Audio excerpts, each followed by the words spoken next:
असा कोणाचा अभिष्ट चिंतन सोहळा असेल ज्याच्यामध्ये चक्क सुभाषभाऊ अण्णा कांदे आले असतील.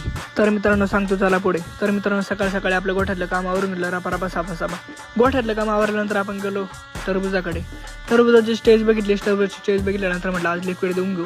लिक्विड देण्यासाठी गेलो. पहिल्यांदा 2 किलो गुळ घेतला, नंतर गोमूत्र घेतलं, नंतर लिक्विड देऊन घेतलं रपारपा सापा. त्यानंतर आपण संध्याकाळचा आपला दौरा होता तो म्हणजे आपल्याला जायचं डोंगरगावकडे. डोंगरकडे जात असं एंट्रीज करत होतो. ती एंट्रीमध्ये बॅनर वगैरे आणि एंट्री एकदम भयानक दिसली. म्हटलं एवढा मोठा चक्क वाढदिवस आणि तो पण एका सरपंचाचा. मित्रांनो सरपंच असं तसं माणूस नसून सरपंचासाठी हजारो पब्लिक आलेली होती आणि सरपंच पण एक दिलदार माणूस आहे. त्यानंतर तिथं गेलो तर तिथं सचिन भाऊ पण आले होते. सचिन भाऊंची एंट्री होतच होती. तेवढ्यामध्ये सचिन भाऊंचे 2-3 शब्द झाले. सचिन भाऊंनी 2 शब्द वाढदिवसाच्या खूप खूप शुभेच्छा.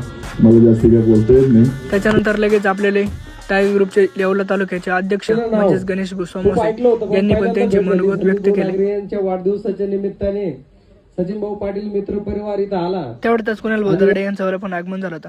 थोडे लेट आलते पण शुभेच्छा मात्र थेट दिल त्या काळजावरती. आपले संदीप भाऊ नागरे यांनी त्यांच्यावाले पण मनोगत व्यक्त केले आणि त्यांनी एवढ्याचे पण आभार मानले. सर्व इथं माझ्या अभिष्टीतून प्रसंगी इथं माझ्यासोबत आले, मी खूप खूप आभारी आहे.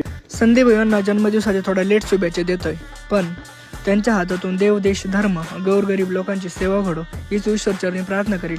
सचिन भाऊ पाटील यांना टाटा बाय बाय करून आम्ही घरी जाण्याचा निर्णय घेतला. तेवढ्यातच आम्हाला एक व्हाईट थार रॉक दिसली. ही थार रॉक्स कोणाची आहे ही कमेंट करून नक्की सांग. हिंट म्हणून तुम्हाला प्लेट नंबर इथला 8055 आहे, समजून घ्या बॉस. असेच ब्लॉग बघण्यासाठी फॉलो लाईक नक्की करा. धन्यवाद मित्रांनो.